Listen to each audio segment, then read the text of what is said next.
excited to talk to our next guest because we are all spending so much more time outdoors right now. Joining us now, Todd Scott. He's the Executive Director for the Detroit Greenways. Todd, thank you for being with us. Thank you for having me on.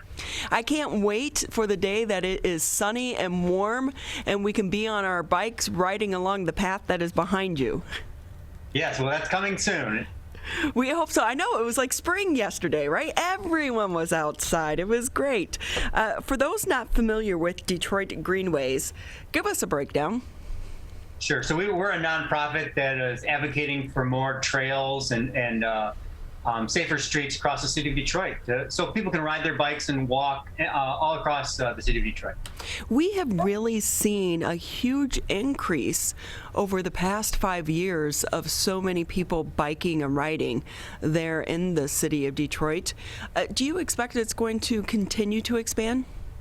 Oh, absolutely. I think in the beginning, when you start building short segments that don't connect places, there's less likely a reason for people to be on them. But now that these trails and bike paths are expanding, they're connecting to places, more people are using them to visit places like Eastern Market or the Riverwalk, and you can go on a nice long ride or a nice walk. And so we expect to see even more people using them in the future. Sure. And we should say this is not just about Detroit. I know so many of my friends, there are so many people from the suburbs that do come in. They take their bikes in, especially at Eastern Market because of the trails that are right there around that area. So how do you go about adding additional bike trails? Well, I mean, for us, we try to encourage the city to do it, to go after grant funding to build it. And sometimes opportunities come up where a road is being redone, and it's a great opportunity to jump onto that project, add a little bit more funding to get maybe bike lanes put in or better sidewalks. So it's really, there is a master vision, but you got to work depending on when the money shows up and what opportunities are available to you. How do you go about advocating for certain areas over other areas?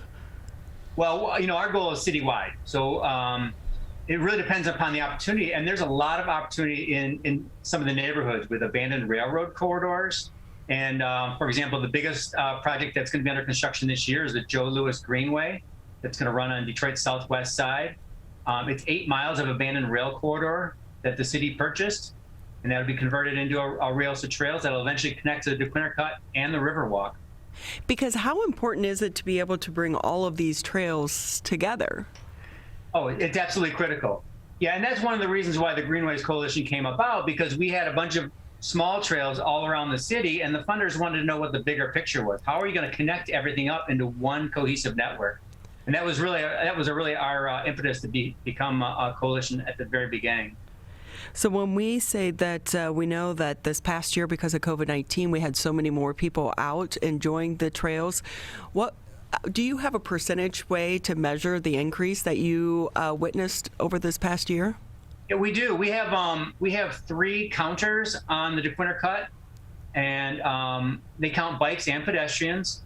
And I was just looking at the numbers this morning, and our August numbers from last year compared to the 2 prior years are up 50%.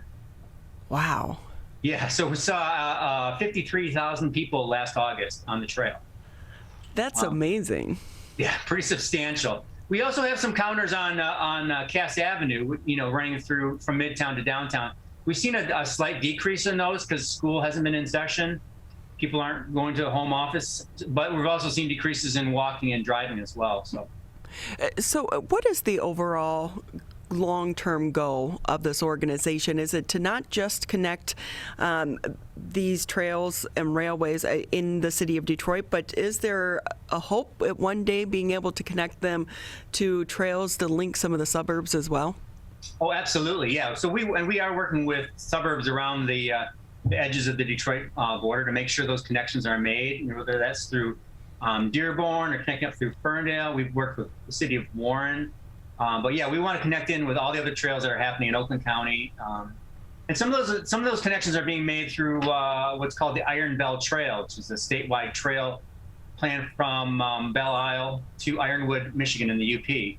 And that would certainly connect Detroit up to Oakland County along the way. You think about something like that, and I can picture how many events going on, like, some of these big events and biking groups and things of that nature. That'd be quite the trip. It would be. It would be. So with that, tell us how can people get involved in this? Because you are a nonprofit. Do you need volunteers? We have not done volunteer activities in the last couple of years due to COVID and that. But I know the Detroit Riverfront Conservancy, if you're looking to volunteer, the Detroit Riverfront Conservancy is always looking for help with volunteers. We are always interested in seeking donations. If people want to help out with our mission, you can visit our website, DetroitGreenways.org. And you can learn about all that we're doing, too. I mean, we're involved in projects all across the city, and it's just super exciting. So with that, Todd, obviously, when we're talking about the city of Detroit, there is the perception that the city is not safe. How do you address those concerns? Well, I mean, there's one. When I began biking more in Detroit, there was a really strong perception that Detroit wasn't safe at all, and it was considered kind of silly or unsafe to be riding a bike in Detroit. And now it's become pretty cool for suburbanites to ride in Detroit. I think the safety factor is perhaps the perception is a little different from what the reality is. I feel less safe often in the suburbs due to a lot more car traffic traveling at higher speeds than I ever do in the city of Detroit. So there's tends to be slower speeds in Detroit, fewer cars, more open road. And the trails that we have, like the DeQuinter Cut and Riverwalk, have an impeccable safety record. There's just not a lot of bad things are happening on the trails. I know there are a few various bike groups out there. I've taken part in a few of them where they'll do like a 20-mile ride, and then you go, they plan it out, and then they stop at some neighborhood bar halfway through, and then you finish the ride. When you haven't been on a bicycle for a lot, 20 miles is quite the distance. You need that halfway stopping point. So for people who maybe want to, go into the city to take part in some of these trailways, do you guys have any organized events for them to join and meet up with other enthusiasts? We're going to be working on some and release them later this summer.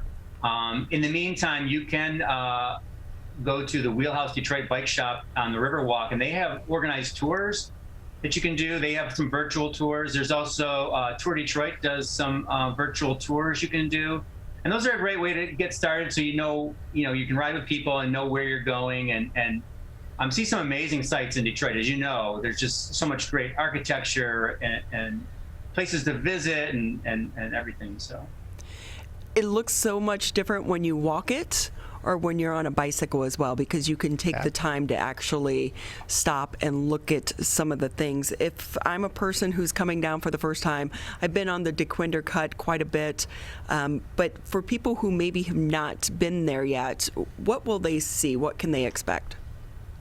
Well, the Riverwalk is an amazing place to go for walking or biking. Beautiful views of the river. There's parks along the way that are spaced out.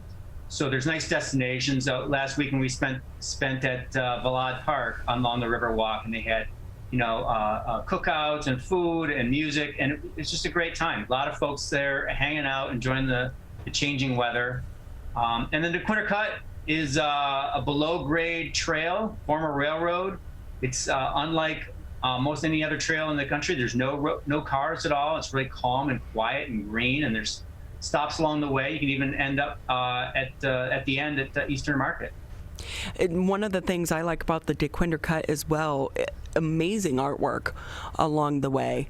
When you're looking, are those sanctioned artists, or is that just the graffiti artists going to work there?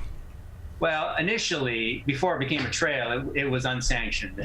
We used to ride down there in the early days, and you'd see people out there with spray cans. But no, now it's all sanctioned, and they bring in some top-notch artists, and they do just a phenomenal job. And that alone, it makes the walk so much easier when you can stop and you admire the art, and then you can walk to the next one. It's not a boring walk along a sidewalk. It's so much more, and so that's a great thing. Definitely. Todd Scott with us here on the MegaCast. He's the executive director for Detroit Greenways. I remember the one time on DeQuinder Cut, there were some of those shipping containers. Are they trying to look at ways to do entertainment along the DeQuinder Cut as well? Yeah, and then there's also a pavilion there where they have music as well, and the freight yard, like you mentioned. I'm just trying to create some more attractions along the DeQuinder Cut to draw more people in there. What do you anticipate on the upcoming season as it starts to get a bit warmer here in Michigan? Well, I think as it gets warmer and as the pandemic wanes, I think it's going to be crazy. I think people are just ready to get out and enjoy the weather and ride and see friends that they haven't been able to get with for a long time. So. You mentioned the bike clubs, and there's actually more bike clubs in Detroit than any other city in the United States. And they're doing these rides. They're going to start those rides pretty soon, and you're going to see hundreds of people riding together, enjoying the city, enjoying the trails, and having a good time. Although, Todd, we may be jinxing ourselves right now because the weather is so nice. It is Michigan. Mother Nature could still, give us 4 inches of snow next week. You never know. But with that, if I'm going down for the first time, where would you suggest or recommend people who are bringing their bike with them to be able to park and offload and get access to the trail? I would recommend the Cullen Family Plaza. At Rivard and Atwater. That's a great place. There's free parking there, and there's a bike shop if you need to get your bike tuned up. But you can also go to the new Valad Park, which is at Shane and Atwater, and there's a parking lot there as well. But you can start from either location and just stroll up and down the River Walk and take in the DeQuinder Cut. If you want to, you can also start at Eastern Market because there's also places you can eat as well. For the beginning or end of your bike ride, and there's many options. Beauty of it. So I know you mentioned the Joe Louis Greenway. What's the update? When do you anticipate that's going to be finished? I know there are signs up, but has work even really began? Oh yeah, work has begun. Yeah. They've been clearing some of the underbrush, and they've been doing environmental testing, which is really what's been holding up the construction of it. Making sure this land was used for a lot of different reasons in the past, a lot of industrial reasons. They want to make sure it's cleaned up so that it doesn't cause harm to those that are going to be using the trail in the future. So, but we're optimistic that the city will be able to start construction this spring on phase 1. There's no money for the additional phases, but we're working on that. It's one phase at a time, huh? That's right. That's right. Todd Scott with us here on the MegaCast, Executive Director for Detroit Greenways. Before we say goodbye, Todd, how can people get involved or learn more about this initiative? I think the easiest way is to go to our website and sign up for our newsletter. We send out a monthly newsletter with all the updates that's going on all across the city. You can even go into Facebook and follow us on Facebook. And we're also very active on Twitter as well. So, Todd, before we say goodbye, how many miles do you think you bike in the summertime? Well, last year I biked 2,000. What? Well, but I ran 2,400. Oh, my gosh. You must just live outdoors on the trail then, huh? My girlfriend says, yes. Well, we're so lucky to have something like this in our backyard. And again, it just to go down and look at the artwork in itself is amazing. You're not going to get that anywhere else. So it's a good thing to have in the community. Todd Scott, we so appreciate your time. Thank you very much.